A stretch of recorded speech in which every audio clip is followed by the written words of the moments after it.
SATSA webinar on getting South Africa off the UK's red list. This is our second webinar to update you on the first two phases of the lobby and what's been achieved, as well as the work that's being done in phase 3. Joining me to unpack this are Baroness Claire Fox, who's a member of the UK House of Lords, Tourism Specialist Gillian Saunders, and Christine Thompson from Eterna Partners, and of course our CEO David Frost. Before I hand over to him, you know the drill. The chat is open, as many of you have already seen. And the Q&A folder at the bottom of your screen is where I'd like for you to throw your comments. So please put your questions rather into the Q&A folder at the bottom of the screen. I will then take them at the end and will endeavour to respond to as many as possible. The session is also being recorded and will be released to SATSA members in the coming days. Please keep an eye out for it. Finally, I would like to stress for our media colleagues on the call,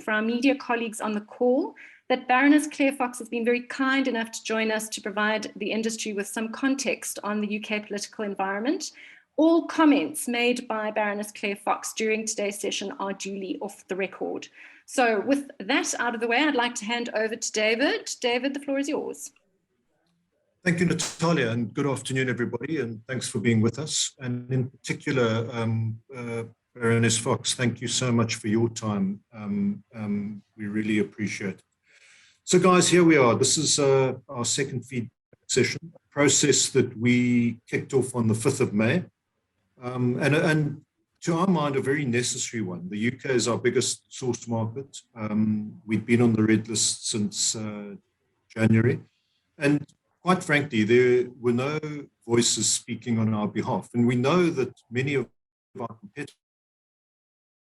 had been quite active in the UK, putting their case in terms of having sort of travelled, opened up. So some of you are joining us for the first time. So just a brief background on the process itself. So SATSA, as the Inbound Tourism Association, has taken ownership of the process. But we had to get expertise in terms of how you go about lobbying in the UK. And I think really today having Claire and Christine with us it's almost a masterclass in how this sort of goes about. But we contracted Eterna Partners, Christine Thompson and Nigel Fairbrass being the two sort of lead partners in this respect. Exemplary track record, 15 years plus with SAB Miller, taking it from a Joburg brewer to number 2 brewing company in the world, all the corporate comms and lobbying and strategy work with the CEO Graham Mackay, shutdown of Thomas Cook, opening up of Thomas Cook. They really know their stuff. But in order to manage the process, we constituted a steering committee here in South Africa that has worked in partnership with Eterna. And if Natalia, if you could just put up that slide just to show you who the steering committee is comprised of. It's chaired by Monica Yule, who's with us on the panel and will do the concluding comments. She chairs the steering committee. She's the Chief Marketing Officer of Wesgrow, and I'll get into the funding just now. Very privileged to have Chris Mears, from the CEO of ATA, who's based in the UK, on our steering committee. We have Zux Ramasia, who's the CEO of BASA, representing the foreign airlines flying into South Africa. Gillian Saunders, our seasoned tourism expert, and of late, our scientific gorilla, as you will see from her presentation.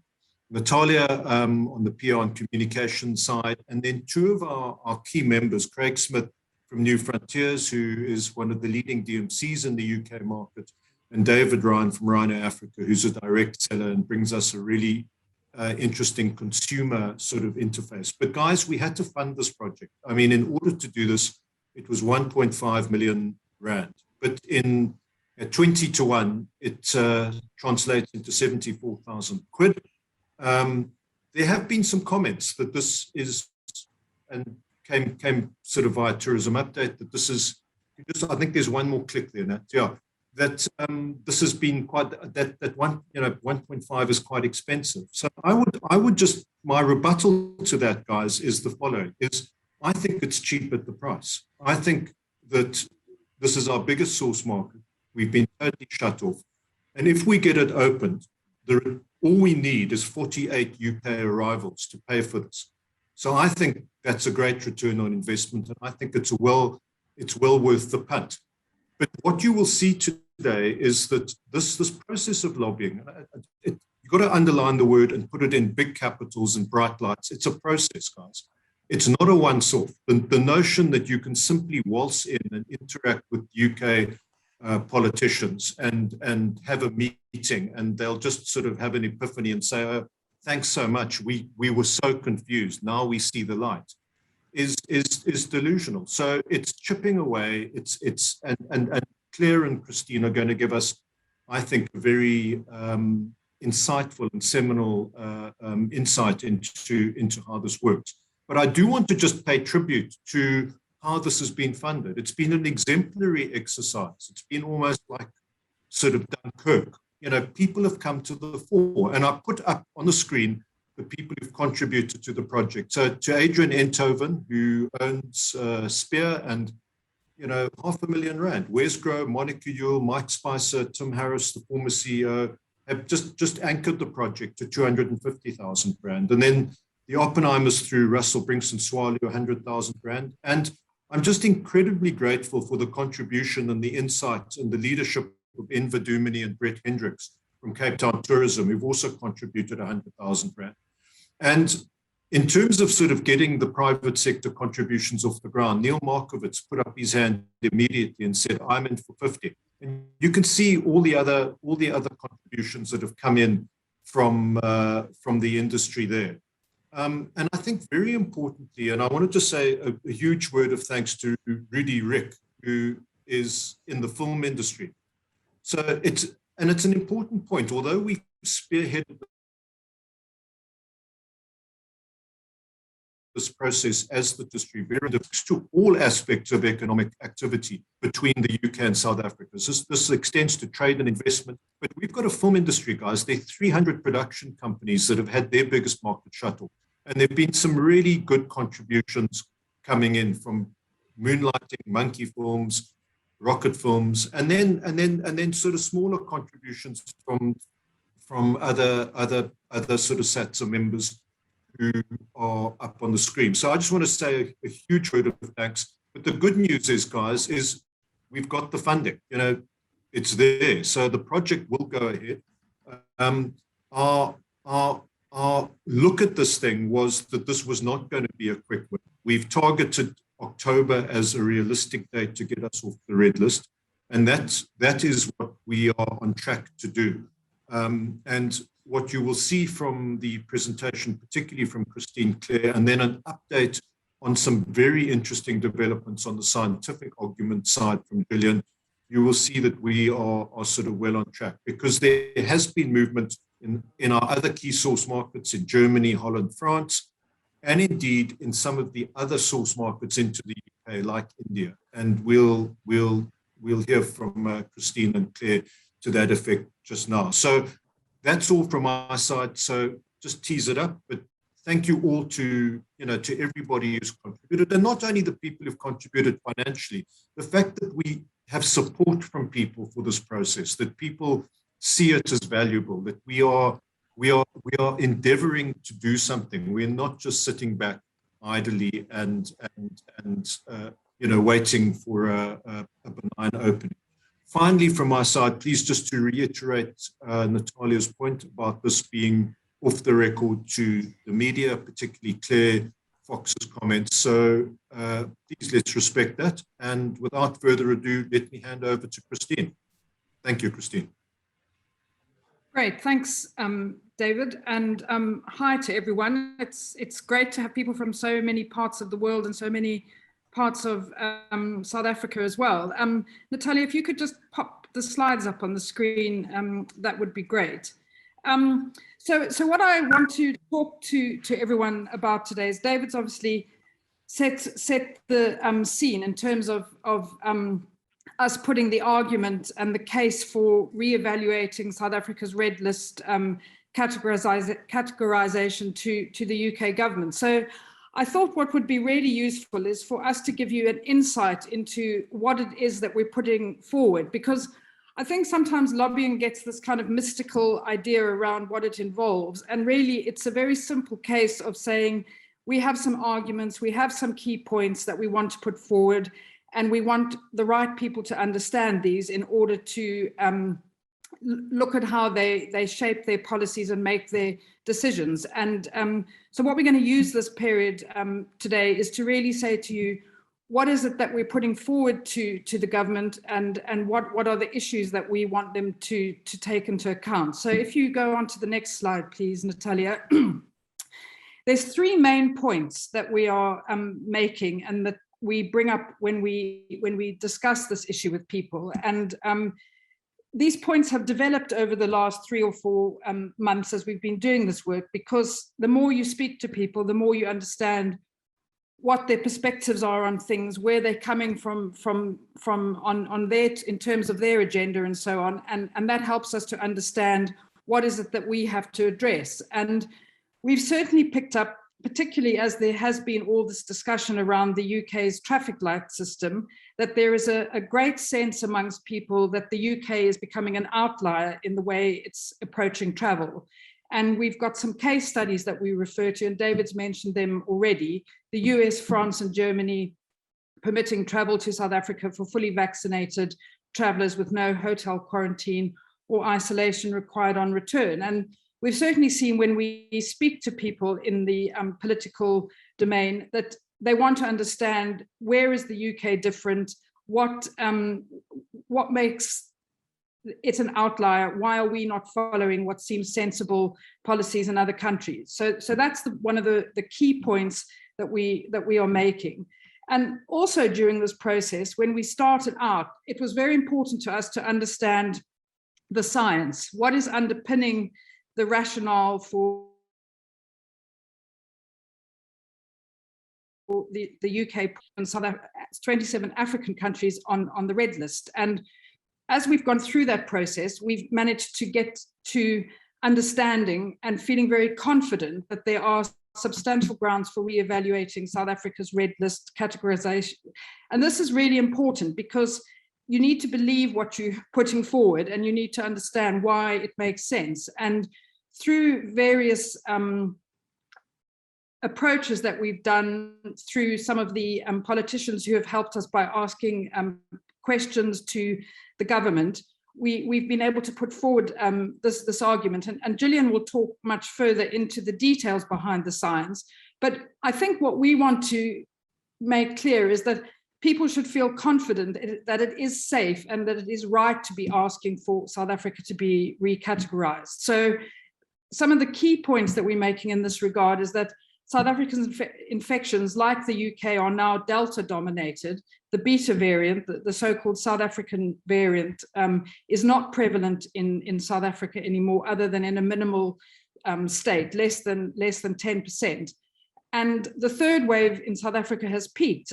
South Africa has less cases than the UK and European countries on the amber list, for example, Spain, Portugal, Greece, Turkey, and Netherlands. And this is another point that we find is misunderstood. There are assumptions that the Beta variant is still the prevalent variant in South Africa and so on, and we have to counter that. And then we make the point, which I think is almost where we started and remains the fundamental underlying point, is that the travel ban is undermining the long-standing shared political, economic, social, cultural, and all values that South Africa and the UK have shared. I mean, global families are separated. It's incompatible with the UK's rhetoric around investment in South Africa, trade with South Africa, setting up of an investment task force between the UK and SA in May. And the other point we're making, and I think it's not only South Africa, but it's other Commonwealth countries as well, is that there is a huge degree of resentment that is being created. And this whole approach is actually very incompatible with the aspirations of global Britain. And what you're looking at is, it's more like Fortress Britain. And these are the points that we are pressing in all the discussions that we're having. So Natalia, if you can just flick to the next slide. And underlying everything, because public health is such a dominant issue here from a political perspective, is the points we're making around the science. And again, I'm not going to labor on this because I know that Gillian will address it, but it's something that we have to raise every time we have these discussions. And the points we're making is that there are substantial grounds for re-evaluating the red list classification, which is predominantly based on the beta variant. So we've discovered through various questions and feedback that we've had through the parliamentary system that the UK government's current risk assessment for South Africa, which is based on the beta variant, is outdated. And what we've been asking for is for it to be urgently re-evaluated on the basis of research, a very big piece of research and study that was done in Canada and released on the 3rd of July. So this study demonstrated that the AstraZeneca vaccine is efficient against the beta variant.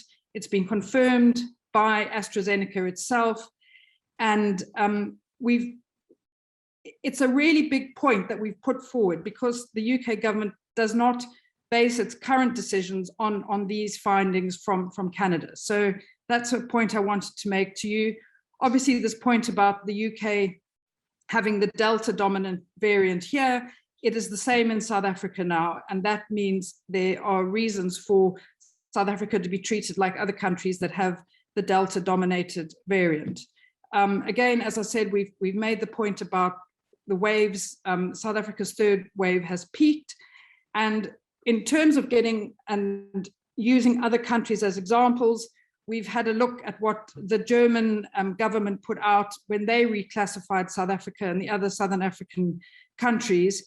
And it was very clear in the language that they used in the press release, which we've got here on the slide, is that the basis to reassess South Africa as a high-risk area as opposed to a virus variant area was done on the basis that the beta variant is being replaced by Germany. And so the argument is, if Germany can adopt that, there's no reason for the UK not to do the same. And just quickly, Natalia, onto the final point that we need to make on the next slide, which is we're very aware of the fact that there is a sense that perhaps the data coming out of not only South Africa, but African countries and potentially developing countries is perceived not to be of the standard that the UK government requires. And therefore, this is another point that we put forward in our discussions with political stakeholders and the media, is that the quality and the standards of South African science and data collection are exceptional. And we have learned that that is an argument we have to keep pushing forward. So I just wanted to make those points, because your arguments need to reflect what the audience expects and thinks. And this is really what we've kind of got to the point of after these last 3 or 4 months, is putting these key points forward. So I wanted to make that clear to you, particularly on the science, given the dominance of the public health narrative here. And Claire, I think you'll probably be able to give some insights into that when you speak. So Natalia, if you can just go to the next slide. Yeah, so here we just want to give you a sense of what the outcomes are of the briefings that we've been doing, who we've been speaking to, and a sense of what we're putting forward when we have these discussions. And obviously, in being a South African trade body, the first port of call is naturally the British High Commission, which is the Foreign Office's representation in South Africa. We've had a number of conversations with them where we have put forward these points around what we have described as the changes in the scientific data and calling for a reassessment of the current risk assessment, which is predominantly based on the beta variant. We've raised these points with a number of MPs and peers, a couple who are on the slide here. One who is on the Transport Select Committee, which is obviously in charge of assessing and evaluating the UK government's approach to the traffic light system. Lord Johnny Oates is a member of the all-party group on Africa, and Baroness Chalker is a former minister in the UK government with a very strong declared interest in Africa, and they are the kind of people who we are talking to and putting forward these arguments. And just as an example, as a result of some of the interactions we've had with the all-party group on Africa, and Johnny Oates as his role as vice chair, he's subsequently written a letter to the Foreign Secretary, the Transport Secretary, and the Home Secretary, urging them to adopt the same approaches as France and Germany and the US. So just wanted to give you a sense there of what we're putting forward to people who are interested and concerned about this issue, and what some of the outcomes are.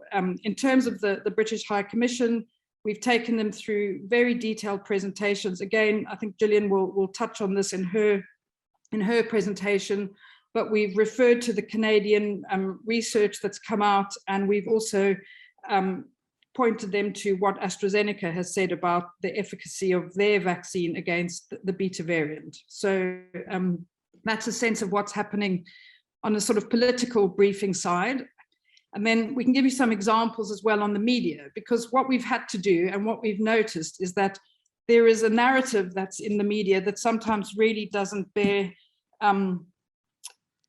it doesn't really reflect what is happening on the ground. And this is something that we've really wanted to address. And once we were aware of the information and the research that came out of Canada, we were able to put this into the public domain and certainly speak to some of the key newspapers that are following these issues. The Telegraph and the Spectator have been very interested. And as you can see from these slides here, we got an article in the Telegraph about the protection that comes from AstraZeneca dose against the beta variant, which is very significant given that it had really not been in the public domain at all. And unfortunately, when that article did come out, all around France suddenly appearing to have the beta variant. But the outcome of that article in the Telegraph, it followed 2 or 3 days later in the Spectator, that they wrote an article, and you can see there where I've circled it, that they referred to the once feared beta variant, and it's now showing that data from Canada provides 82% protection. So again, an iterative process, but the case of us putting the information in the public domain and correcting what has been reported in the media. If you can go on to the next one, thanks, Natalia. Of course, one of the areas that we've absolutely focused on is the impact of the travel ban on conservation, and we've had a good outcome with getting a letter into the Financial Times from 5 or 6 key conservationists, which was a very good outcome. And similarly, we've been able to get quite a big article that was very thorough and very well researched in the Independent about the threat of the red list to conservation efforts. And in that regard, for example, Kevin Peterson retweeted it wearing his conservation hat, and that was very helpful. So there was a sense there of us really just trying to put forward these arguments and get them in the public domain and challenge some of the attitudes that there are amongst policymakers. If you can just flick, thanks, Natalia, to the next. Another way of getting these attitudes and thoughts challenged in the public arena is to do public debates. And we've done two of them, one with the Academy of Ideas, which is Claire is the director of the Academy of Ideas. And we've also done a webinar with the Royal African Society in alliance with the All-Party Group on Africa. And really what we're trying to do with these debates is really address the philosophical, the economic, the social, scientific, and political issues behind the travel bans. Because again, and I think Claire will speak to this more eloquently than I do, but we really are dealing with very set mindsets around health, safety, the issues between COVID, zero COVID, and living with COVID. And what we're trying to do in these debates is crack open those discussions and make sure that we are able to draw on the experience of other people, other experts in this area, and bring that into the debate that we put forward to politicians. So that's another way of getting this message and this argumentation into the public domain. And sometimes it's testing the messages, seeing how it lands and so on.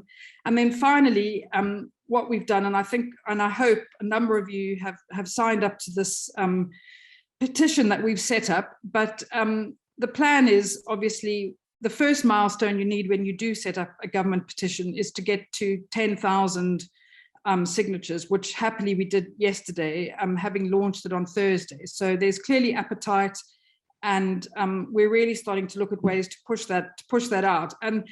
And the point I wanted to make with the petition is, first of all, now that it's reached 10,000 signatures, the government will have to respond to it.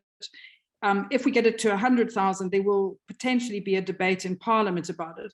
But what it gives us from the perspective of putting the argument forward is that we're able to go into the petition itself and find out which MPs are receiving the most signatures from their constituents. And when I checked this morning, I saw that obviously the pattern follows what we know about the UK, which is a lot of people from Wimbledon and Putney and Esher and so on are signing around London.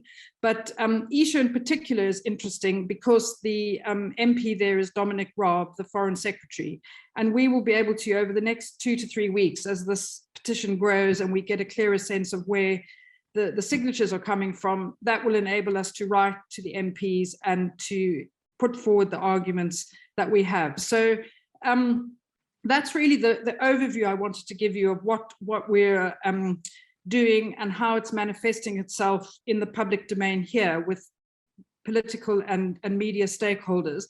And what we're going to do now is I'm just going to flick onto the next slide, because obviously last week was a very interesting week and a very controversial week in terms of the UK's traffic light system and the decisions that were made.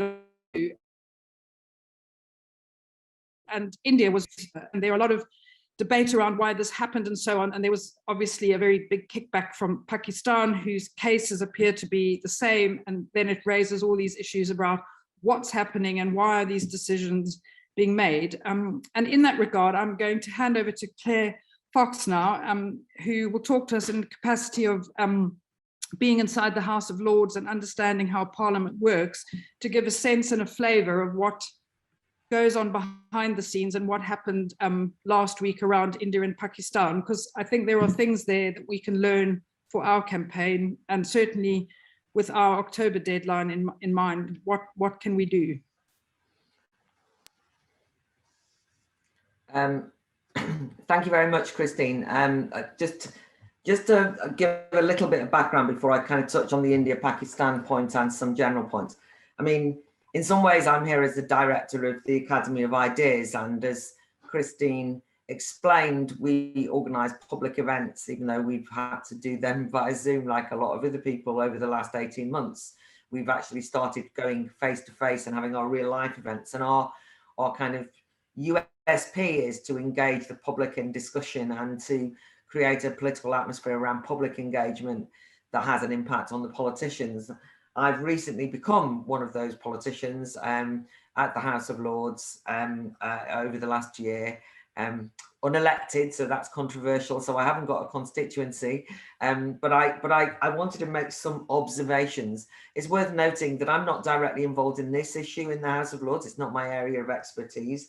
There is an all-party parliamentary group on Africa, as has already been mentioned, in relation to Lord Oates and their actions on this. The reason I'm mentioning it is because that is across both the House of Commons and the House of Lords. It's all political parties involved in that APPG, and I think it's really great that Lord Oates has been involved in taking up this issue and making a key point about it. But I'm not part of that parliamentary group. I've never been to anywhere in Africa, and therefore I speak as an outsider. So I'm making that point because I don't think you need to have a dog in this race to want it to change. That's a very important point. You know, you do not have to think that the only people who are interested in this in the UK are people who've got a special affinity with South Africa or the African continent or what have you. The other thing I wanted to just stress is that you know, you've just mentioned, Christine, the India decision and the fact that many people from Pakistan who are the Pakistani diaspora in the UK are, well, why did India get it and not us? There's a number of, and you know, the cases are the same and so on. I'm afraid to tell you, but I think this is true internationally, that whilst the politicians emphasize that everything is following the data and the evidence and all policy decisions are evidence-based, and it's very important to get on top of the science. And I think that some of the slides that Christine showed and some of the things we'll no doubt hear from Gillian, understanding the science is hugely important in the middle of a public health pandemic, or even at the end of one, or whatever it is. But I'm afraid that that won't be enough. I mean, showing the data doesn't make it, you know, everyone goes, yes, moving on. You know, you need to have a set of arguments. If it was just so simple, then we wouldn't need to have this webinar, really.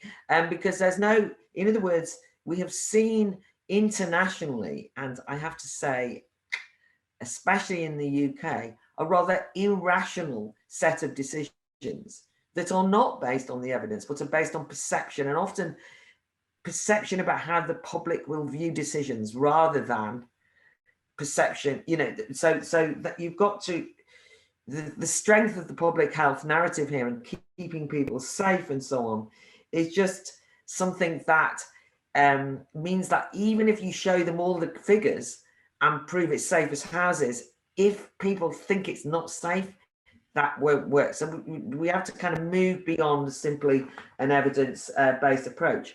Having said that, just in terms of a public atmosphere, it's also the case that although there's been a culture of fear, as there has been in many places, and I think the British government have been particularly impressively good at whipping up a culture of fear to the point where they can't get people to go back to normal even when it's safe as houses. Nonetheless, there is a more buoyant and optimistic opening up, so that does change the atmosphere. Okay, some observations just actually on the India question in particular. One of the things that I really noticed myself was that there was a real concern about the fact that India was on the red list, because there's a very large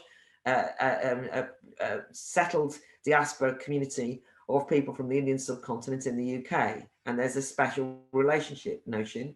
But in particular, the India, you know, whether you call them the lobby, I mean, I don't know who they are or how they exist, but I noticed that a lot of people were saying, well, this is just ridiculous. Why is India on the red list? How can you have a special relationship with India if India is on the red list? And it became very obvious. And I noticed it in comments in the House of Lords. The way it works is that there's a question time every morning, and you can put in to have a question balloted. India came up quite a lot. Then you would see people from people who had a particular interest in Pakistan also putting that forward, but also written questions, more and more coming from India. But you also got a sense that there was a really vibrant, lively atmosphere in the Indian diaspora living in the UK, who just really made a noise. And politicians do have some looking over their shoulder at public perception, right? And I have to say that at this point, that isn't yet forthcoming in terms of a kind of South African diaspora, if that makes any sense. I mean, I haven't kind of felt like that this, I mean, I don't know who's here and I don't know anyone who's part of it really, but it hasn't really kind of hit the public scene. I think that would be one thing I'd recommend that you would think about, look at if you want. I also want to talk about some of the buzz issues. This is what I really want to emphasize, that I think are important for you to consider, that there are of interest in the UK that make a difference in the way people perceive things. The first thing is that one way or another, post-Brexit, the emphasis of this UK government is that nobody should think that leaving the European Union meant that the UK was turning its back on the world.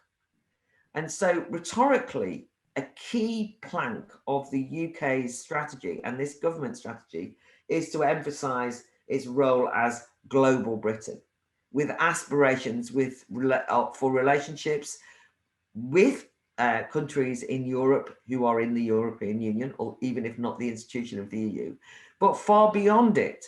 And obviously South Africa really fits in to that scenario. And I think that making a real play, which has already been said, but I think really emphasizing that this red list really does thwart Britain's aspirations on the world stage is a very important key point that I would emphasize. The other thing is that we also live in rather politically sensitive times, and people are a bit anxious about being seen to be discriminatory and so on. I think that there is a serious argument to be made here that many African countries and South Africa remaining on the red list is so irrational that it does speak to a kind of prejudiced perception of Africa as being too risky. And I think that that needs to be challenged, right? And, you know, people don't trust the protocols. I mean, we might have moved away from calling it the South African variant, but that was what it was called, and that's an association. And I think the emphasis on, you know, one doesn't want to be seen to be discriminating against the African continent is another thing it might be worth you kind of really pushing. The other, another issue is that there is and this is a constant feature of debates in the Lords all of the time, is that there is a major controversy here about the cut to the aid budget. Now, this is an internal Tory row. I'm not expecting you to take much notice of it particularly. And it's a temporary cut because of COVID, but, you know, certainly all the political parties and the backbenchers of the Tory party are very anxious about this. And in that conversation, in those debates, it's constantly put forward that this temporary cut in the aid budget will have a detrimental effect on parts of the world that least can afford for that to occur, and developing countries and Africa and newly emerging economies and all sorts of things will be affected by it. Now, it seems to me that this is, you know, that conversation can happen. At the same time, everybody will sit around and then say, oh, it's very important we keep all these countries on the red. That is an absolute contradiction that needs to be drawn attention to. Actually, if anything, I would favour trade, not aid. But the main thing is that economic development in various countries requires travel. It requires tourism. It requires these things. So I think you should make more of that, because it is considered to be a scandal that parts of the world are neglected because of travel restrictions, but also because of this aid cut. So I think you need to make more of the fact that the red list does that too, and therefore is very important. And in that context, tourism as part of the economic issues, as part of economic importance, is very important. I mean, I'm the kind of tourist who just wants to be a tourist, but I'm aware of the fact that it's part of the economies of many countries, and I think drawing that out is a crucial thing. We will know that because the UK are hosting COP26, there is what can only be described as full-blown hysteria about the environment happening in the UK as we speak. And I make no comment other than to say that everybody is going on about it all of the time. And I think that those kind of discussions around environmentalism, around development goals and so on, is obviously something that one can draw attention to, and to note that people are flying in from all around the world to go to COP26, and everybody's flying all around the world to prepare for COP26, and everybody says, well, this is so important, we've got to do it. And I would say that development is, as I would say, more important than some of the sustainability goals. And I think that you've just got to really push that economic growth development point as key and essential. And also, in order for anyone to be able to deal with and the mitigating circumstances of any climate change anyway, you need to have economic development, because, you know, what you won't be able to do is deal with anything if you're poor and nobody's able to visit your country. That means you're abandoned, right? So that's that. My other thing that I think is that making a case for the virtues of travel seems to me to be important. I've said this to Christine before, but I think this is a key part of the argument. Travel in general, not just for economic reasons. There is a real danger, as I've just mentioned, COP26, that travel is being demonized, particularly flights. You will know this, you know, that there's a branch of environmentalism that would rather that we didn't that we only walked and cycled everywhere, and then we kind of went back. But I also think there's a real tension there, because people are very well aware of the enlightening impact of travel. But I think that's something that you could really stress. And I think there's a real interesting mix of people in Parliament who would get that and would understand that. And there's something that you need to make, I think, a positive case for. And one of the things that Christine mentioned, and beyond the economic case, there's also the family separations. I think that's hugely important. I think families being kept away from each other, this idea of a kind of global family, and then people not being able to see each other, you know, people, the whole point of the modern world is that we've all, you know, that Christine's in, you know, from Zimbabwe, but I know her in London. We don't think about it like that, but she should be able to fly home, but she can't. And so just that kind of idea of this modern world where we're able to do that, and being thwarted by this irrational list, I think is very important. But in terms of a positive count as well, something to emphasize to you that the UK have only recently, this is part of the Brexit hangover as well, there was a scheme called Erasmus, and Erasmus allowed students from the UK to, well, it allows students, young people from EU countries to travel around cheaply, and it was the Erasmus scheme. And one of the big arguments against leaving the European Union that was put forward by those who wanted to remain, I was very keen on leaving myself, but that's not the point. One of the arguments put forward was, we'll lose the Erasmus scheme. What will happen? Students won't be, young people will never be able to travel. And it was a rather weak argument. But the government, rather defensively, have now launched the Turing scheme. And the Turing scheme emphasizes the virtues of travel beyond EU countries, but also within EU countries. And there's been endless discussion about how important it is for young people to be able to see the world, to go and live in certain places, to stay in places, how they will really gain. Well, as far as I'm concerned, SATSA should be saying, we agree, absolutely. Come to South Africa. Oh, you can't because there's a stupid red zone. You know, that's the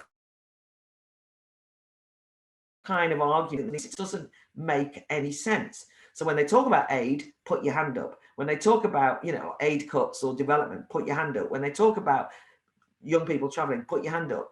And if I don't put your hand up, I've said it before. But as I say as well, I think there's got to be, and my final thought is, politicians can talk to each other. There is a Westminster bubble. They can all chat. They can all sort of see. But I think things like the petition, things like public debate, things like testing out your arguments, engaging with the public in the UK politicians knowing that UK citizens and parts of the African diaspora in the UK are having conversations about how ridiculous this is and challenging it.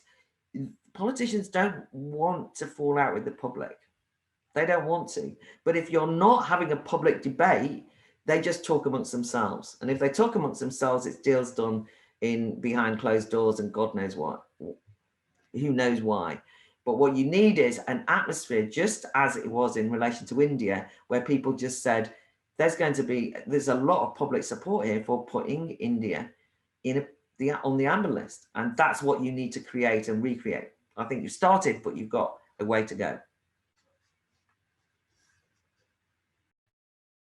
Thank you, Claire. Right, Gillian, you're up.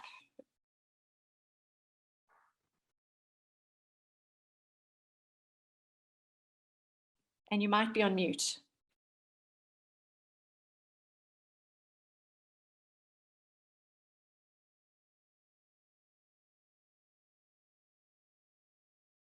Mute. Okay, I'm unmuted. I'm getting my slides up, I think. There we go. So good afternoon, everybody. I'm going to talk through a little bit of the science. It's really an update on the science. So I'm hoping that most of you were on the webinar back on, I think it was the 25th of June, when I went through a little bit more detail on the science at the time. If you didn't, I suggest you just go to YouTube and you can watch that recording. Because on that one, I did cover a little bit more of the process, which is working with 8 or 9 of South Africa's top scientists and getting some assistance from a couple of other people, such as Discovery, which I'll talk about a bit later, and pulling together as much as we could to look at whether the science, oh gosh, my dogs always start when I start, whether the science did or didn't support the UK's travel assessment of us or their red list assessment of us. That presentation also had the detail on how the UK says that it assesses country across about 5 different dimensions. But while they say that's how they assess countries, they are not transparent about the thresholds. So nobody knows exactly on what threshold they make those assessments.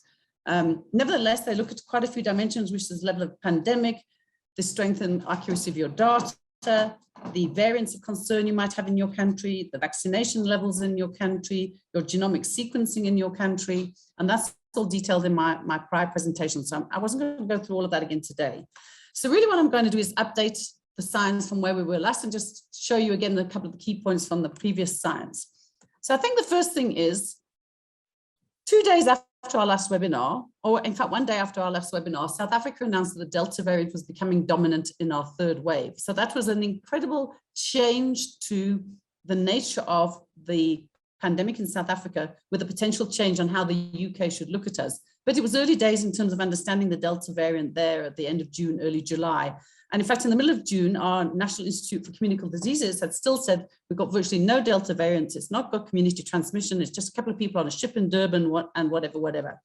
So I think they themselves were making statements in the middle of June that were out of date. So now we basically have 90% plus Delta on average. So since the middle of June, we're uploading sequenced genomes from PCR tests to a global database. And for the 4 weeks to the 24th of July, 90% of those that we sequenced were in fact Delta variants. Now, we think 90% means we're Delta dominated. And I think most people would think that. But what we do know is that the UK, for lots of reasons related to things that Claire was saying and other people are saying, may or may not believe that's the case. So for instance, when they put France on an Amber Plus list, I went straight onto that database and France had literally 4% beta variants.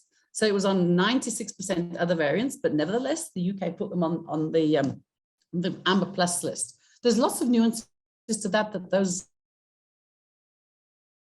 beta variants, I look at what the UK, they stood by it, that they put France on because of the beta variant. They took them back off it, or they took the Amber Plus list away, but they weren't, as far as we can see, following any science, and as far as most people in the UK could see, following any science. But it doesn't mean to say that the narrative has stopped about the beta variant, but nevertheless, we are Delta dominated. So what does that mean?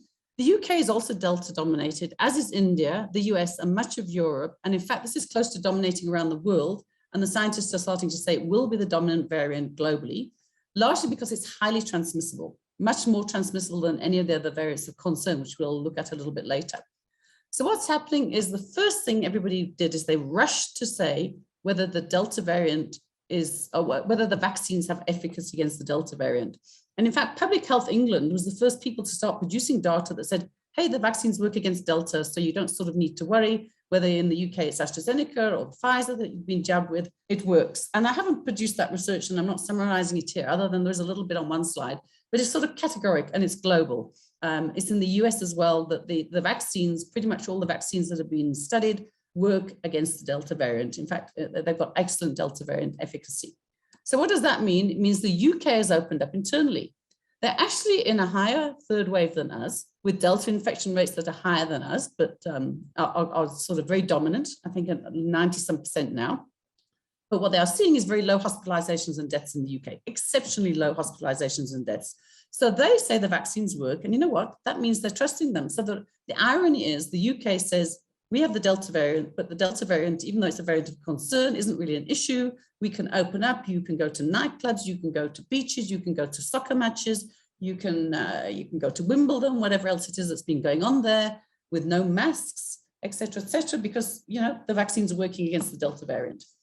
And to be honest, they've even opened up for travel, because recently they've made the amber list countries for double vaccinated UK people no quarantine when you return. So they even believe that the double vaccinated UK people are safe to travel to other destinations as well, and that it's not a high risk to allow them back into the UK without quarantining. So what all this really means is that, you know, we should not be classified as a virus variant area. Okay, this was Germany, by the way, so I'm sort of jumping ahead of myself here. Let me just put that back up. So really, if you think about it, if a British person is wandering around the UK where the Delta variant is all over the place, but he or she is double vaccinated, they have no risk. They have no risk when they travel. South Africa is Delta variant, and therefore there is no risk for a person from the UK coming here where the Delta variant is circulating, actually at lower overall rates than in the UK, than the risk for them wandering around the UK, going to their nightclubs and their soccer matches, etc. So the scientists in South Africa, as soon as we were Delta variant dominant, started saying to me that you don't need to argue the beta variant. We're home and dry now. The UK are just stupid. They must take us off the red list because we're the same variant. Unfortunately, it doesn't work like that. Luckily, though, some countries do see it. So in particular, Germany is the one we like to use at the moment that said they are downgrading us from a virus variant area. I'm sure that's a German translation. But what they said is the variant of concern is no longer an issue. So we're downgraded to high risk. And that's because we have the same variant as they have in Germany, the Delta variant. So the German authorities are following the science more. And in fact, many other countries are following the science more. And particularly, they're allowing double vaccinated people to travel, sometimes with a PCR test on return, sometimes not with a PCR test on return, but in most cases, in fact, nearly all cases, with no requirement for quarantine of any sort, not self-isolation or anything like that.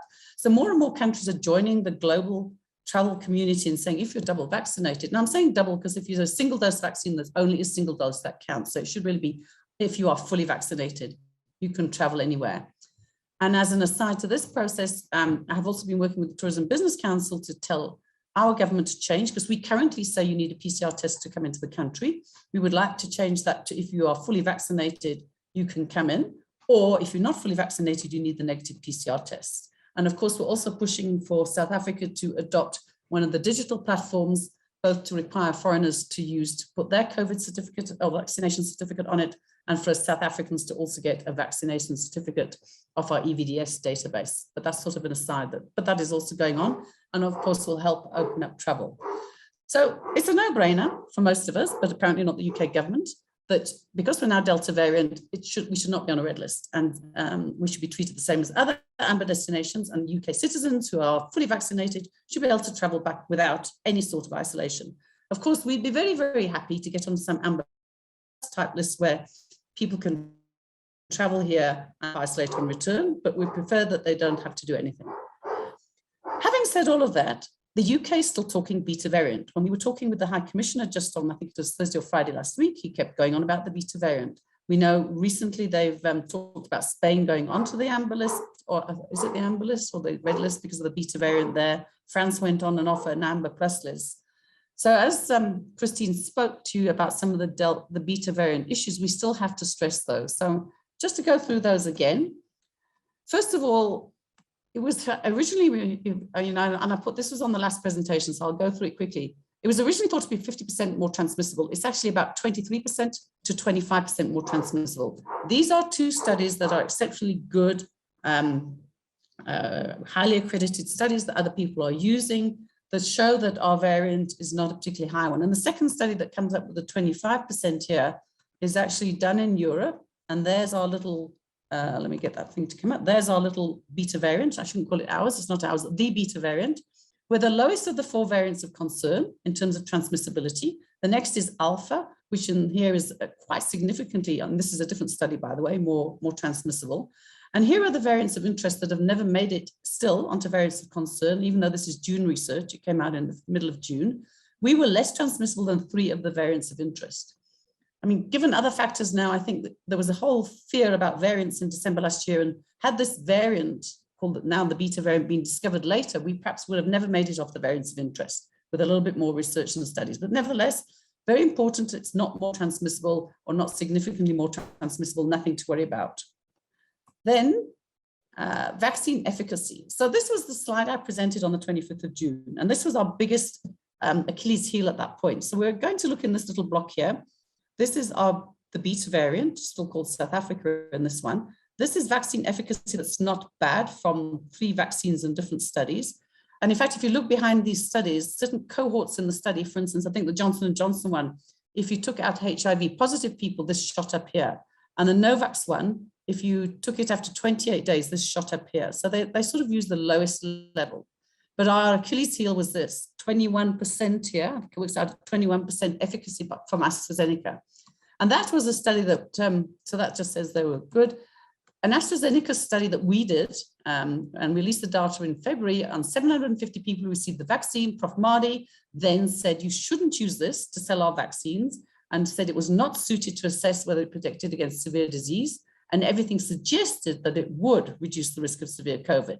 But there was no real research done. So as of the end of June, that's what we sat with. And that was one of our biggest challenges with respect to the beta variant. And then we had a wonderful woohoo moment when on about the 5th of July, we discovered the Canadian research. So I'm going to put up the Canadian research. Sorry, it's a very busy slide, but I want to show you what it's like, this type of research. So it's important, we're looking down this column where they've got beta and gamma variants, and they've got the beta and gamma variant together because they're virtually identical in terms of mutations. So they and the scientific community agree that if you're effective against one, you'll be effective against the other. This is symptomatic infection, and this is AstraZeneca. This is hospitalization or death, and this is AstraZeneca. So for symptomatic infection, yes, it hasn't got a particularly high level of efficacy. And I should say this tracked 421,000 people. 3,500 people had beta infections or gamma infections. 6,000 people vaccinated with AstraZeneca. And of the AstraZeneca vaccinated people, a further 62 got infections and 13 with severe cases. So we're talking about 62 people over more than 6,000 or 13 over more than 6,000. And this is where they get these numbers from, 48 to 50% efficacy. This is 14 days to 17 days for infection. That means you get a mild infection, because when you get down here, this is the core data that we really needed. 83 to 82%, and funny enough, it went down slightly, but I would say that means it stayed the same. Efficacy of the AstraZeneca vaccine against beta. That filled the one gap in all of our science about the beta variant. So we were going, yoo-hoo, and Christine and Nigel and her team have done a great job of using this research, getting it out there and getting it talked about. It's not talked about widely anywhere else because the rest of the world tended not to use AstraZeneca. And in fact, if you look at the Canadian study, you'll see that, I'm trying to find my cursor again, I always lose it. But if you look at the Canadian study, you'll see they don't have a second dose option for AstraZeneca. The reason is they stopped using it because of all the notions that perhaps it wasn't such a good vaccine. So that tells me that if you were to get, find my cursor so I can point to things for you people. That really means that actually after 2 doses, it's going to get higher than 83%. It's going to get closer to Pfizer, which if you look above it, Pfizer is on 95 to 98% efficacy after 2 doses. So this is incredibly important research that helps us now on the beta case, even though our main argument we're trying to put forward is that we shouldn't even be looking at beta, we've got to look at delta and assess us on a comparative variant basis, not the fact that we have a variant, whether it's delta or beta. Before I go on to some other slides just about our third wave, we have one other exciting thing happening. We've been working with the scientists and with Discovery, with their chief health actuary. So David and I have been working quite a bit with a gentleman called Emil Stipp. And Discovery, as you know, or I hope you know, have a big health insurance business in the UK, as well as a health insurance business here in South Africa. And for both those businesses, they need to understand the risk of death and therefore of having or hospitalization and therefore having to pay out insurance claims or hospital claims in both the UK and South Africa. So they've analyzed the beta variant and what's going on in quite some depth. And they're very willing to share this, and we're working with them. Christine didn't mention it, but we're working with them and with Emil to do some presentations to some of the key people that we've been working with in the UK, the people in the House of Lords, the people in the House of Parliament. But the 2 key things, and I've got Emil's slides, but we haven't finalized them with him yet. So I'm just going to mention the 2 key factors he's bringing to the table. The first one is he's done these incredible calculations that shows, if you look at that transmissibility of beta, which we talked about on the prior slide, which is pretty low, and you look at the extent of beta in South Africa, and even forgetting that, if you just look at how beta would need to be contagious to spread in the UK, given that they have vaccination rates at a high level, it's virtually impossible. There's no way, given their vaccination rates, that beta could spread in the UK. And he does calculations that show that the R number for beta in the UK would have to be between 7 and I think 17 if it was to ever spread.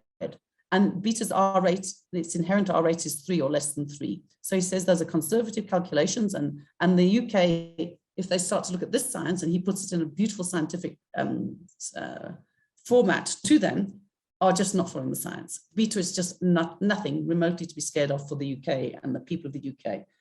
The other thing he does is a different approach, but again, using the science and using the data he has on vaccination levels in the UK and hospitalizations and deaths from COVID versus hospitalizations and deaths from flu in a normal season.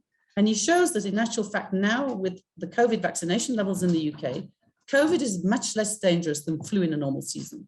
There are far less deaths per infection or per hospitalization than there are for flu.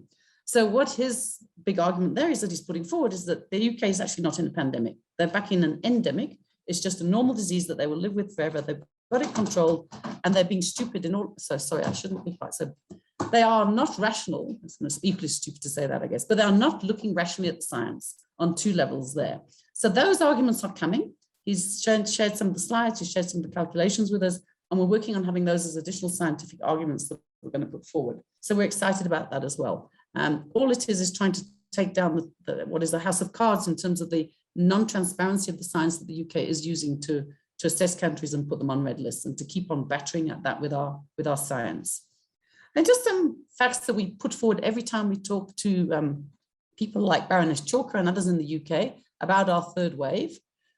So first of all, this is, so this is, I really need to find my cursor. I don't know how this works. Let's see if it comes, whoops. Sorry guys, I'm just battling with the technology, which can't be that hard, but we shall get back. Here, found it. So here are all the countries, or some of the countries compared to us, and I still can't find my cursor. So you see, if you can see on the left, on the right-hand side, South Africa is the green dot in the middle. So right now, the Netherlands has just gone lower than us in terms of their third wave. The US, France, and the UK are still on higher infection levels. This is 7-day rolling average of new cases per 100,000 of population. Germany has largely stayed below us most of the time, but the theory is, or the thing is, that we are not particularly bad or high in terms of our pandemic. And the good thing is, if you look where we are coming down on the green line there, we're actually coming down nicely. So that's a good thing. We've compared ourselves to a couple of other countries. Here we're at the lowest of countries that are on the amber list: Spain, Germany, Turkey, and Portugal. So again, from a pandemic assessment level, there's absolutely no reason why we should be assessed differently to these countries, which also tend to be now Delta dominated. Unfortunately, though, if you look at some of the other countries that are on the red list, or if you look at India, which has come off the red list, we are slightly higher than Brazil and significantly higher than India, Kenya, and Pakistan. What tends to happen is, one could say that some of those countries haven't really got very accurate reporting, but nevertheless, on one version, they are at lower levels. But again, we know that Pakistan, which comes out with very low data there, is still on the red list, while India came off the red list. So again, not necessarily rational decisions from the UK that we can see or follow or understand. Then if we go on to South Africa's third wave, this is our third wave, as you can see on the right-hand side, and you can see that we're coming down, but we're not coming down as fast as we did the prior waves. And really that's in the detail in terms of the different provinces. So we seem to have come to a bit of a plateau where we've got a hiatus as we go down. I think there may be two reasons for that. One is that there's a possibility of what we're calling a Delta bump. Some of our provinces peaked earlier, and they may be having Delta infections, which are a little bit more transmissible, picking up a little bit. And the other is that they were peaking later. They simply just, I'm going to go on to a slide now, which is the complicated one of the provinces. And I really need my cursor to pop up here. I wish it would show so that I can point for you guys. Anyhow, I can't. So I'm going to try and describe the colors. So I think if you look again on the left-hand side, on the right-hand side, the very tall peak in the gray going all the way down and still going down nicely is Gauteng province. The next one is the one that's slightly more worrying at the moment. The brown line going up in a slightly jagged way is the Western Cape. Luckily, this morning's data, yesterday's numbers showed a little downturn again in the Western Cape. So we do believe it's going for a peak, but we had thought it was peaking a little bit earlier. The next line down the lime green one is actually the Northern Cape. And if you can follow that one, the Northern Cape is really looking like they're heading for a fourth wave. And that's the one, if you look at that third wave, the peak of the lime green was a little bit earlier, and it was while we were still dominated by beta. So my thinking is that we're getting a bit of a Delta bump or wave in the Northern Cape, but quite a big one. Good news, if you like, is that the Northern Cape is such a small population province that it doesn't show it in our national numbers at all. The next line, if you can see it, is the dark brown line going down quite nicely and steeply. That's Northwest Province. No doubt that one's going down. Then you get a bit of a mishmash, but if you can see the sort of the dark pink one, slightly purpley pink one, that is Limpopo province going down very, very nicely. The next one to point out is probably the dark blue one, which is in Mpumalanga, also going down nicely. And then you've got the sort of light green one, which is just, that's the Free State. So the Free State sort of looked like it peaked shortly after the Northern Cape, and then it didn't peak, it just stayed on a plateau. It's sort of been trundling along a little bit up and a little bit down. So it's having, if anybody was doing a truncated wave or a flattened the curve, they've flattened their curve totally, but we would like to see them coming down shortly, hopefully. But again, yesterday's figures showed a bit of a downturn. The next one that's interesting is the light orangey brown one, which is going up. So you can see it had a big V dip. That's KZN. So the big V dip was due to the riots. So the testing levels dropped totally during the riots. I found a cursor. So the testing levels dropped totally during the riots, came up again, and then it's gone up again above its prior level. And then the other one is this blue line here, which is the Eastern Cape, also going up slightly. But I think it's important to know that both the KZN and the Eastern Cape have been low and haven't been particularly high at all, and still are not particularly high. So the only province that's not gone as high as KZN is this green one, the Free State. All the others have had higher peaks, obviously Gauteng, massively high peak. Western Cape, we're not sure where they're going. So these are still subdued. KZN and Eastern Cape are still subdued in terms of overall levels. Others are on their way down, plateauing Free State, going up in the Northern Cape and then up in the Western Cape. So the Western Cape uptick is enough really to stop us coming down. If I go back a slide, stop us coming down the third wave quite as steeply as we'd like. KZN numbers and Western Cape, two populous provinces, are sort of stalling our descent. But nobody thinks we're not going down the third wave, simply because if you actually look, the most dominant province in terms of population is Gauteng, and we're still going down very strongly. Lastly, what we've also been showing people, oh, well, hang on, let's put this up, I forgot about this. There is a theory that we have, and this was discovery data that they gave to us too, in terms of from May this year, their estimate of how many people in South Africa had a prior infection. So across the country, way above the official numbers, they said 62% of people had a prior infection. But what's really interesting, just to point out, the highest provinces for prior infection were KZN, 87%, and Eastern Cape, 91%. Possible low third wave, possible low third wave. This is my notes. So we really did see that in the numbers, like I showed you. The lowest third wave is the Eastern Cape and KZN. So we believe that there's another argument related to antibodies being highly prevalent in South Africa and now becoming more prevalent with the third wave, that we actually have natural immunity at the same time as going with our vaccine rollout. So that's very interesting. And the natural immunity seems to be effective against the Delta variant, not just the Beta variant or ancestral variants. Finally, vaccinations. When we first started this process, our vaccination story was a bad story. We were very, very late off the starting blocks, and it was something we didn't want to talk about. But luckily, although we were late off the starting blocks, we've done quite well. So while it's still not at the levels that the UK, we believe, would look at as a threshold, it's going pretty well. And I have said that, and then I'll just add something else. The UK is, again, I think, or can I say, ambivalent about vaccination levels, because Australia is on the green list, Australia and New Zealand, and they have low vaccination levels.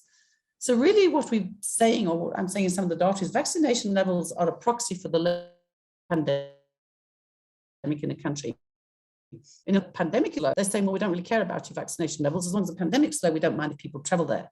But the fact that the Australians are very difficult about traveling in and out is irrelevant. Just to say that the UK doesn't necessarily judge on vaccination levels. And I think we're getting currently, if not close to, maybe even ahead of the Australian vaccination levels. Certainly they were on 10% not long since. So where are we on vaccinations?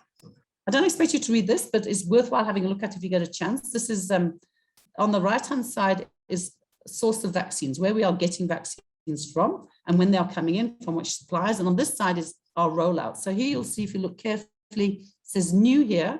Everyone over 18 years and older can start from the 1st of September. And here's new different doses. The US gave us 6.4 or 6.5 million doses of Pfizer a couple of weeks back. So at the bottom here, but I will highlight it, is how many vaccines we will have had by the end of the year. So we'll have had just over 30 million J&Js and 38 million plus Pfizer vaccines by the end of the year, which is enough for all of the over 18s in the country. So the sad Slightly sad news is we were getting to about 250,000 a day average 2 weeks ago and even 1 week ago. Unfortunately, last week and this week so far, it's dropped to around 200,000 or just less. Commentators who are looking at this are starting to say it's almost, it's either anti-vaxxers or a little bit of vaccine apathy. So we need to, as a country, move forward. And what I've heard some people saying is we need to actually ask the over 18s to start earlier to get another wave of people coming through. And you hear both anecdotally and, you know, people in my area talking about the clinics being emptied, there being no queues. Can we please encourage people to go and get their vaccination? So I do believe government should be doing more to persuade South Africans to get vaccinated and hasn't really done enough. And we need to all work on that. But we have a fantastically efficient process across more than 600 sites. We rolled out really fast. We administered 8.8 million doses to date, or just over 8.8 million. This was at 5 o'clock yesterday. Just so you know, on our first 2 months of rollout, not calendar months, just the first 2 months of rollout, we were the 11th fastest rate of vaccination per 100,000 of population in the world. Okay, we were late out of the starting blocks. When we started, we were as good as many of the developed world countries. And I think we need to remember that and stress that. We have the capacity to do more, and we're still ramping up capacity, especially weekend levels have not got anywhere near weekday levels. So now where are we? We have 9.3% of the population over 18 are fully vaccinated. I really think that's brilliant. We're on our way to 10%. We'll get to 10% this week easily. And if you want to number the population that's got the over 18s that have got some type of protection, partial or full, it's 17.4%. And again, by the end of the week, we should be hitting 20% of our population. So 1 in 5 of the over 18s will be vaccinated. Remembering that, in fact, we're only been vaccinating from 35 upwards, plus then healthcare workers and others. So that was the rollout by age. We've been vaccinating people of all ages over 18 in different congregate settings, teachers, the armed forces, prisoners, as it happens, I haven't got them on there, and social workers. And then this is the vaccines that we have by the end of the year. So we have a population of 40 million over 18, and we have plenty enough jabs to get them all vaccinated. If we can get them to the vaccination centers, it'll be before year end. So that's everything I was going to show you about the science for today. We share that data on vaccinations and the data on our third wave and the Delta variants and that sort of thing with all the people. And we update it all the time as we're talking to these different stakeholders and audiences in the UK. And at the moment, I'm not sure that we need any more research. We were very, we were very concerned that we didn't have AstraZeneca efficacy data against beta. And we were at that point trying to get some of that data out of Public Health England because we thought that might be the only place. But luckily, the Canadians did a brilliant piece of research that sort of plugged that gap for us. So while we monitor the science, subject to no other crazy variants developing, I don't see much changes in the science for the next few months at the moment. The main issue is vaccination levels and countries' and governments' attitude to people traveling. And that's, of course, what we're working on to try and get us all off the red list. Thanks very much. Thanks so much, Gillian. And if you have a question for anybody pertaining to what today's discussion was, please feel free to put that into the Q&A folder for me and I'll run through them. We've had quite a few questions that weren't specific to getting South Africa off the red list, so I've responded to them separately. And I think some of them are more statements than there are questions, but let's run through them. And I want to direct this one to David. Kitty has asked, what is our government or Minister of Tourism doing to support this campaign or to contribute to the cost? Do you want to respond to that? Yeah, sure. I'll give it a go. And if Monica may want to as well. So we've launched this campaign as SATSA because what we found was there was a dearth of interaction happening in the UK, and there are public agencies that one would assume have this mandate, but we didn't see any advocacy taking place, and that's why we've engaged in this process, and we've spearheaded and we've sort of driven the process. Now we're in the thrust of it. So we're talking to the British High Commission in South Africa. We are in Commons, in the House of Lords. We haven't to date come across any evidence. I mean, this is us of any sort of advocacy from a government point of view. My comment on that as well is that, you know, I think Claire alluded to this in her advice to us is that you need to go in with a well-equipped array of arguments on many issues. And so simply, rocking up and knocking on the door and saying, I'm a government minister, won't you change the thing? I think that's useful, but I think that it needs to be bolstered by specific arguments. So we haven't had, I think, any interactions in which we can share these things.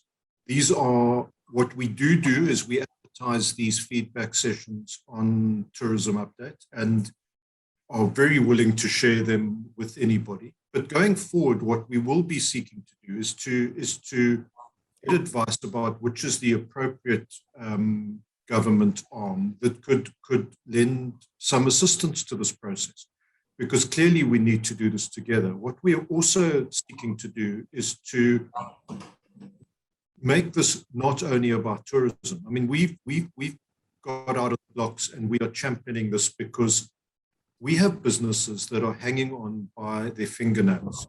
They've survived, well over a year of being totally shut down.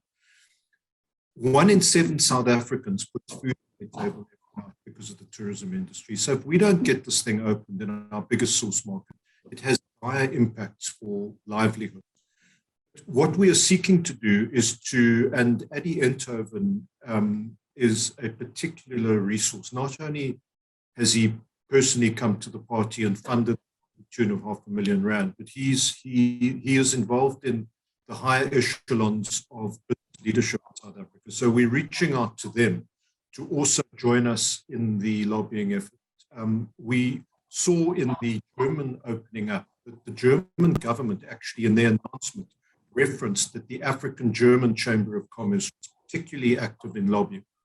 And we need to bring these arguments to bear as well, because often tourism is seen as a sort of luxury thing. It's a nice to have, and people often don't see that flip side, or the 1 in 7 South Africans putting food on the table. But this affects all aspects of economic activity, and I think Claire spoke about this, and so did Christine, about the aspirations of sort of global Britain. So it's a multi-pronged approach, but I think the good thing from Team South Africa's point of view is we've done the hard yards here. So anything that happens from now on, whether it's business leadership South Africa or whether we are able to partner and harness any government support, we have a really powerful array of arguments across quite a wide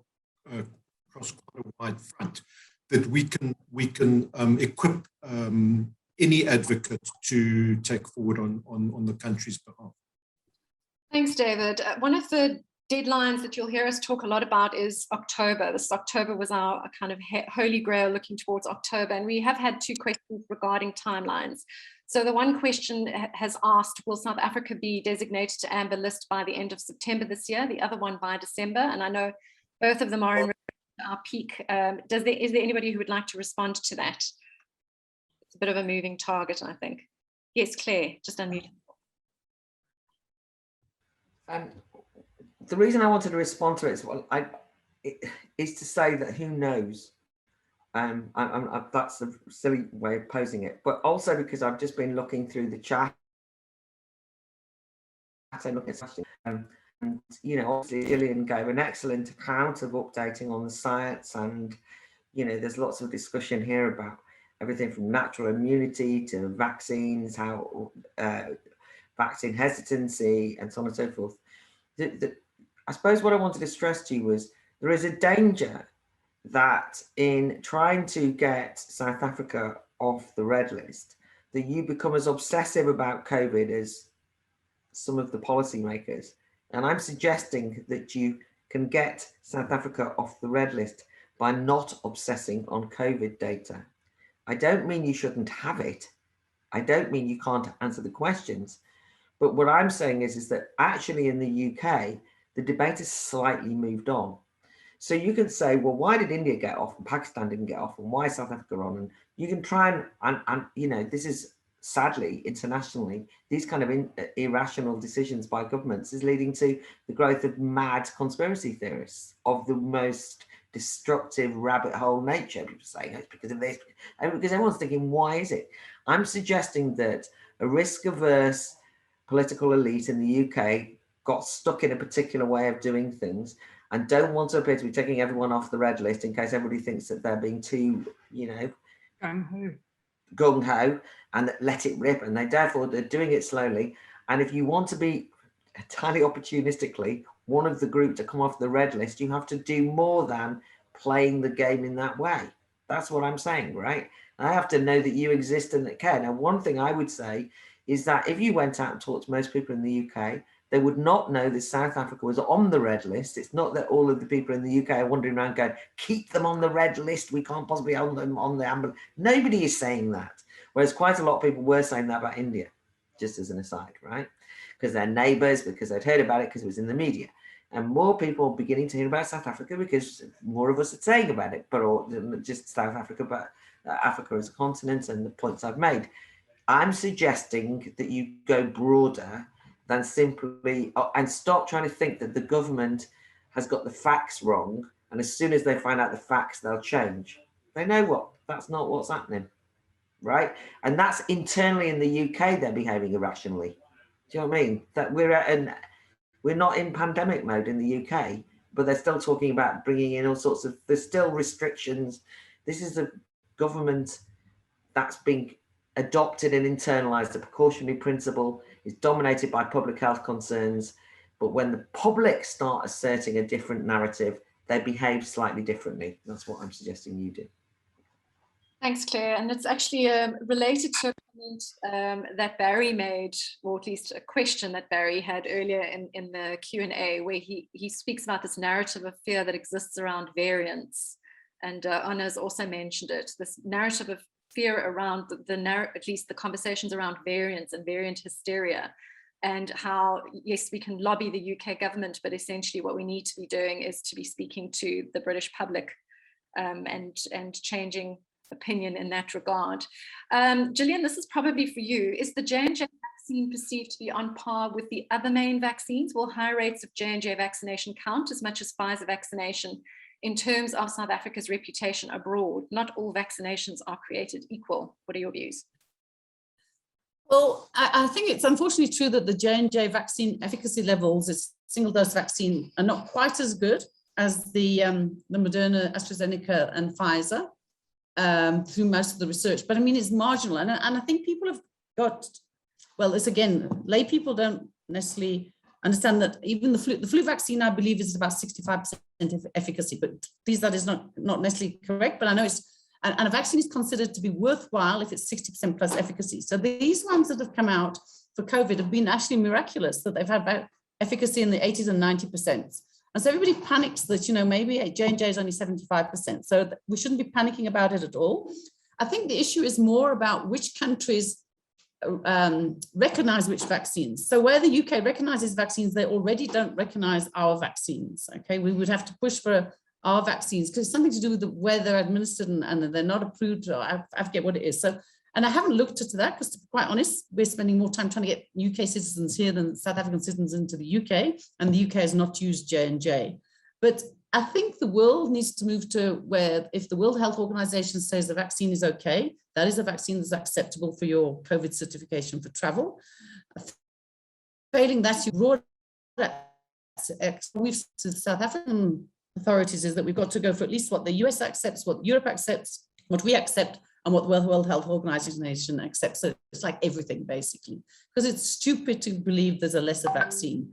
And so while J&J does come out slightly lower on the efficacy ratings, it's not, it's high levels of efficacy which are sufficient. And we've seen it, the Sisonke trial in South Africa, by the way, is quoted internationally as the example of how good the J&J efficacy is. And it's only just come out, and it's only preliminary findings that have just come out. You know, we vaccinated 500 and something, well, just under 500,000 people on J&J. So it's the biggest trial in the world of the J&J vaccine. And we've seen our own healthcare workers get far less infections and many less hospitalizations and deaths in the third wave because they'd already gone through the vaccination process with J&J. So I think it's something that we should debunk. It's more or less a myth. While there's a factual basis to the myth, people are scared about something they shouldn't be scared about there. Thanks, Gillian. Okay, final question, and I think this is also probably for David. It would seem that to a large extent, the success of India moving off the red list recently had to do with lobbying done directly by their government to the UK government. I think also to Claire's comment a little bit earlier, it's more than that, it's public opinion. To what extent is our government assisting, or are we at least lobbying our government to try and assist? So are we lobbying our government to try and assist, or are government involved at all in the lobby? Well, I really tried to speak to that in my previous answer, because I think it's a sort of fairly sort of similar question. But I think that we've got to do this thing. It's, you know, we've got to carry the argument forward on a variety of fronts. So, but I do think, and I mean, Christine might have a caveat to this, and indeed Claire, you know, the sort of notion that you can only lobby when government talks to government, or you can only shift opinion when government talks to government is a fallacious one. It's important to understand who are the decision makers, how are they advised, where are they getting their opinions from, what are they sensitive to, as Claire has alluded to, and in this case, you know, public opinion, particularly in a populist government that we see in the UK, is important. So what we've got to do is it's important to be in the discussion. It's important to be having those discussions. So who is having those discussions, and who are the advocates, is to me a slightly sort of secondary question. And as I say, I think it would be useful that we are able to bring other forces to bear. You know, we've established a beachhead. So we now, you know, we're the guerrilla, you know, the sort of SWAT team in the foxholes. We now need to bring in the heavy gun. So, but a lot of the preparatory work has been done. So we've got a good idea of the landscape. We've got a good idea of the pressure points. So it's about sort of kicking on. And I mean, I think October is a realistic date, but you know, we're getting, you know, we're in the horse race. We're getting around the curve, and we're in the final sort of, you know, sort of straight now. So we will be, you know, as tourism, as I say, we will be reaching out to business leadership. We will be reaching out to government, and I'm confident that we can get ourselves across the line by October. But I mean, the important thing to realize for everybody is that it's a process. This is, you know, to think that, you know, and it's this notion that, you know, we must somehow bring government in, and our tourism minister is going to knock on the door of Dominic Raab. Firstly, that she's going to get an audience. And then, you know, he's going to say, of course, gee, you know, we've been so silly. Let's change our minds. Is delusional. So it's a process, and it's about the newspaper articles. The petition, I think, is particularly important. So it's you know, we've got to keep the pressure on, but we've got to up the ante, I think. But maybe, Christine, you know, a concluding word from you or Claire in this respect, because, you know, I'm just giving my 2 pence as a humble sort of tourism umptana. Okay, thanks, David. I think you've covered the issues, and I guess what I really want to do is say that, you know, we've got to get critical mass behind this. And as you've said, the tourism industry has started that process. We've started the debate. We're talking to the media. We're talking to key people with interests in talking to the Foreign Office directly through the right channels that you should be going with. But at the same time, what we need is a business voice behind it. We've discussed how we're going to do that. That's a next step. But ultimately, it is about getting the discussion going and making sure that it isn't just hinged on what we would describe here as a rational debate around the science. Because I think, and Claire, you've kind of alluded to this better than anyone, it is not necessarily a rational discussion going on behind the scenes. It is linked to a precautionary principle, which is very much embedded in the way the government is dealing with the issue, and therefore one has to be creative. One has to go far and wide, and you know, we have to keep doing what we're doing and bringing in more people to lend weight to what we're saying and not get fixated only on the science and think that's where the answer lies. Thanks, Claire. Just very quickly, I'm sure that it would be great if the South African government got behind the work, but I just wanted to really emphasize what David said, which is, no disrespect, but the South African government isn't necessarily the hugest, most popular government in the UK. And the UK, I mean, there's pros and cons, right? What happens is not that a government asks and then the UK government agrees, because it's a contentious issue.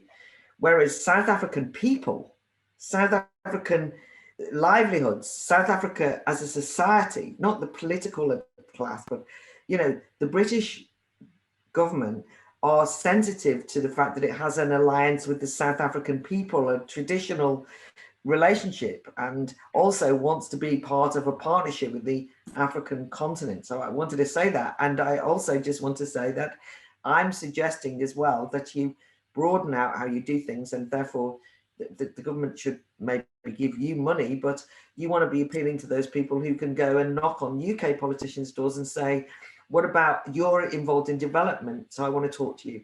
You're involved in the Turing education new project for young people traveling. Can I knock on your door and talk to you? You're involved in environmental. So basically, I'm saying there's loads of different things you can do where you don't have to be interested in South Africa. You don't even have to be interested in the tourism angle, but which will benefit your campaign to make the case for taking South Africa off the red list, which is what your aim is.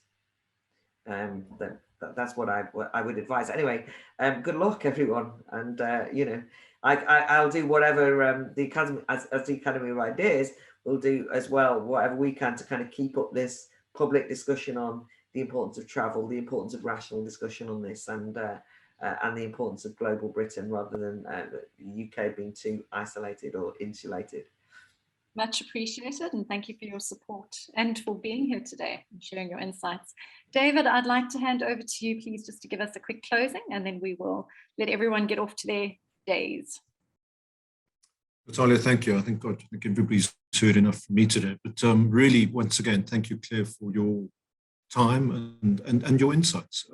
Particularly important to sort of get those. And guys, as I said, we're sort of in the sort of final stretch. We will probably in the next month do another one of these and bring you up to date. But if there is any seminal news, we'll be sharing that with you. We have the SATSA AGM sort of coming up, and I'm really hoping to get Emil to come and give us from Discovery to come and give us a sort of a focused approach on the science. But I think let's just be realistic, guys. I mean, because, you know, everybody, including us, you know, we obsess with getting the facts straight and think that if we have, you know, all the data and all the science, and the fact that, you know, we sort of, I suppose as South Africans, there is this sort of, we look up to the UK. We have a historic relationship. We sort of think that we can just bring logic and science to bear. But I think that what we are understanding that is that this is emotive, it's political, and we've got to hit all the right buttons. But this is why, and I come back to my point that I said in the beginning, it's a process. This is what the process is. It teaches you stuff.